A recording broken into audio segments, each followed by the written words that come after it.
Bonjour Océane, qui êtes-vous pour la public? Bonjour, alors je m'appelle Océane, je travaille pour le comité afro-européen comme assistante administrative. Oh, c'est très intéressant. Et comment est-ce que êtes-vous venu à votre idée?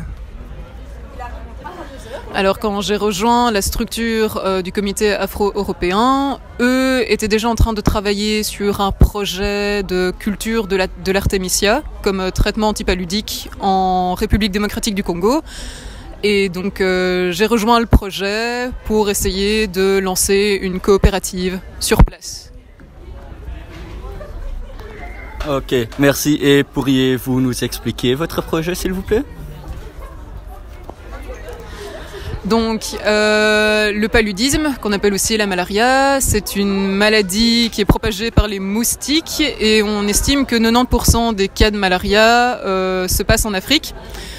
Le problème, c'est que la population africaine, dans les pays les plus pauvres, ne peut pas acheter les médicaments antipaludiques. Donc nous, notre projet, c'est en fait de créer une coopérative qui va cultiver une plante médicinale qu'on peut utiliser comme traitement antipaludique et pour ensuite vendre ce traitement au prix le plus bas à la population locale.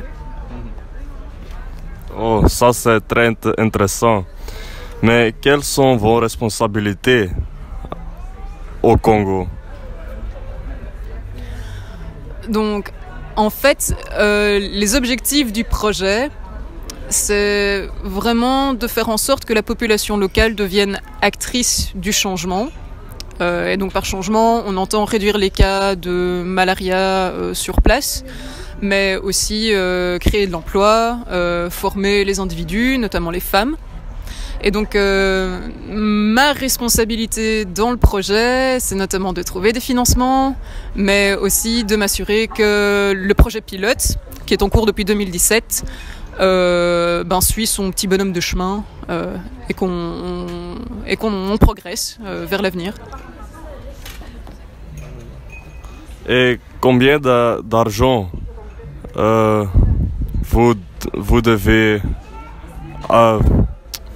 avez besoin pour utiliser dans votre projet? Alors, d'après nos dernières estimations, avec environ 25 000 $, on a une somme suffisante pour créer la première coopérative à Lumata. Donc Lumata, c'est là où on a commencé le projet pilote. Et ça nous permettrait aussi donc d'acheter plus de terrain, d'acheter plus de matériel, notamment une voiture, pour pouvoir assurer le transport de la marchandise entre le site de production et la coopérative, et ainsi de suite. Et comment votre projet va évoluer, vous pensez, par exemple, dans 3 ans? Alors dans 3 ans, on espère que la coopérative sera bien installée, qu'on aura une dizaine d'employés, donc notamment des jardiniers, des vendeurs, mais aussi des ingénieurs agronomes. On aimerait vraiment pouvoir s'offrir les services d'un ingénieur agronome à temps plein sur place. Et avec un peu de chance, on pourra aussi créer vraiment un réseau de coopératives. Donc on aimerait bien créer une deuxième coopérative dans le Sud Kivu.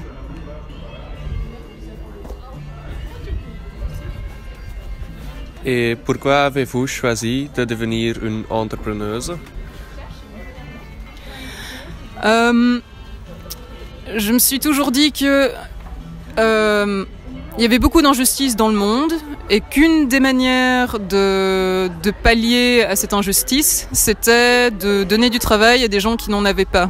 Et clairement, en Afrique, on parle parfois du néocolonialisme, avec parfois certaines associations qui arrivent sur place, qui offrent des services, mais dans une seule direction, tandis que si on arrive à créer vraiment des entreprises, des coopératives sur le continent africain et qu'on donne du travail à la population locale. Là, on est vraiment dans du changement concret et à longue durée.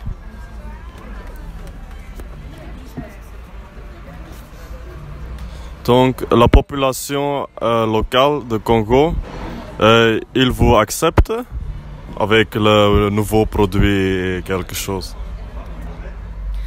Alors oui, on nous accepte. Donc à Lumata, la structure pour laquelle je travaille avait déjà mis en place d'autres projets, donc notamment une maternité et un centre de santé. Et donc c'était vraiment un bon endroit pour commencer le projet pilote de Loum Artemisia, parce qu'on connaît bien la population locale et il y a vraiment un rapport de confiance qui s'est installé à travers les années.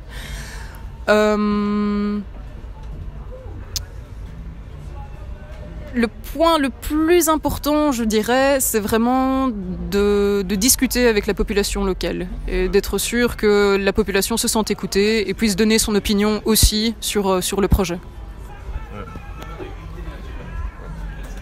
Dans votre projet, tu as beaucoup de tâches différentes. Tu peux me dire quelles tâches prennent le plus de temps? Alors, presque toutes les tranches d'âge de la population sont investies dans le projet. Donc on a pratiquement...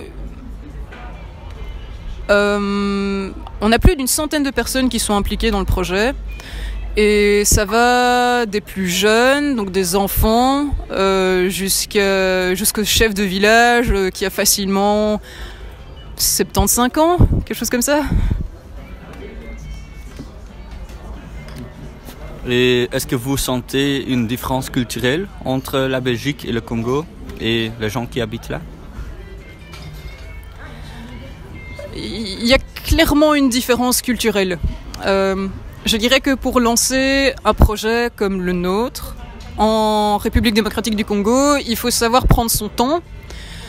Il ne faut pas venir avec un projet bien ficelé. Enfin si, il faut venir avec un projet préparé, mais il faut aussi pouvoir réexaminer le projet et ne pas être trop arrêté sur ses idées. Parce que si on vient avec un projet et qu'on dit « Ok, coup de poing sur la table, c'est ça ou rien d'autre », il y a 99% de chances que le projet ne fonctionne pas. L'une des différences aussi, c'est qu'on est un peu livré à nous-mêmes. Donc on travaille en lien avec la communauté, on a des liens très étroits avec la communauté, mais si le projet ne fonctionne pas, c'est la fin de l'aventure. On n'a pas vraiment d'aide comme ici en Belgique. Quand on lance un projet, on peut demander de l'aide au gouvernement, on peut recevoir des subsides. En RDC, c'est beaucoup moins évident. D'accord. Et avez-vous gagné des prix avec votre projet déjà? Alors oui, récemment, nous avons participé à un concours d'entrepreneuriat qui se tenait à Leuven.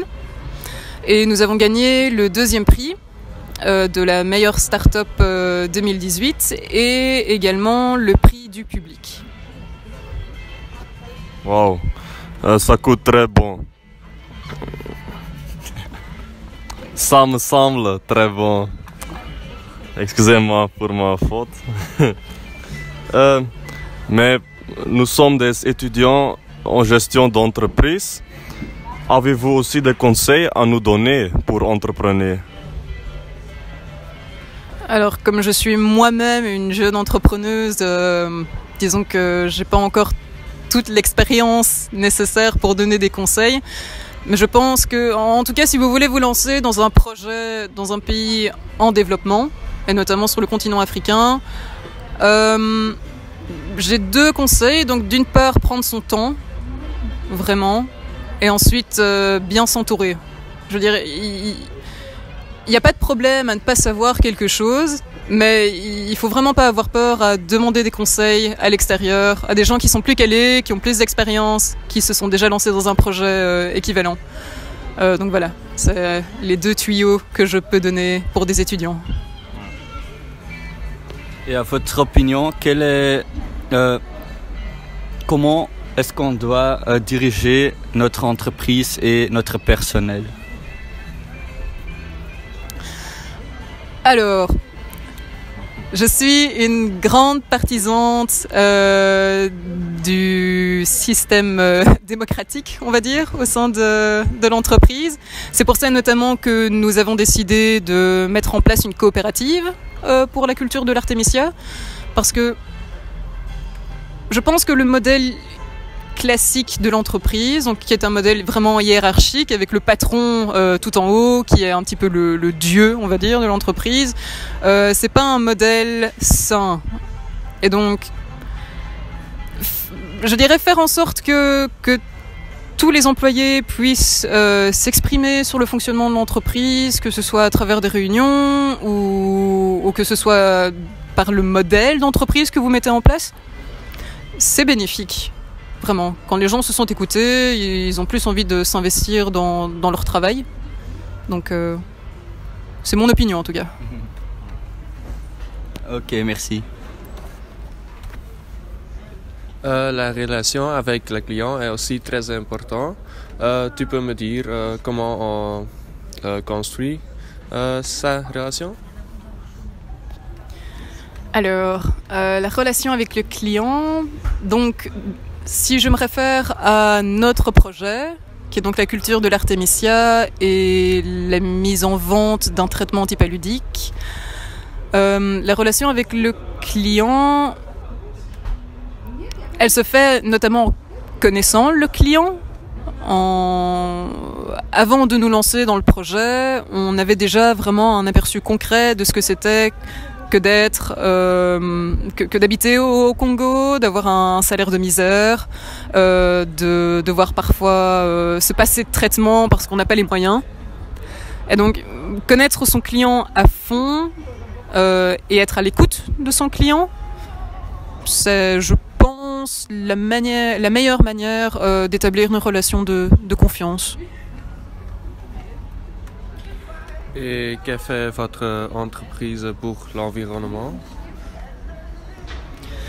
Alors donc pour la production de l'Artemisia, notre but c'est d'avoir un impact le plus réduit possible sur l'environnement. Et donc notamment on s'inspire beaucoup de principes tirés de la biodynamie et de la permaculture, notamment aussi parce que nos réserves en eau elles sont pas illimitées.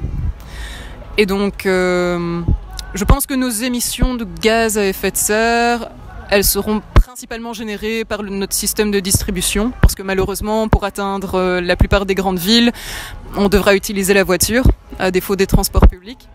Mais donc, pour ce qui est vraiment de la culture de la plante, nos émissions de gaz à effet de serre sont vraiment minimes.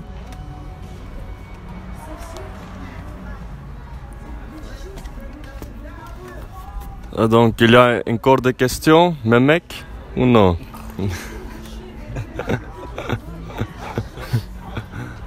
Non. Non? Merci. C'était très intéressant. Oui. On a beaucoup appris, je pense. Et nous vous souhaitons beaucoup de chance pour la future. Merci. Merci pour votre temps. Merci. Merci beaucoup. Merci. Au revoir.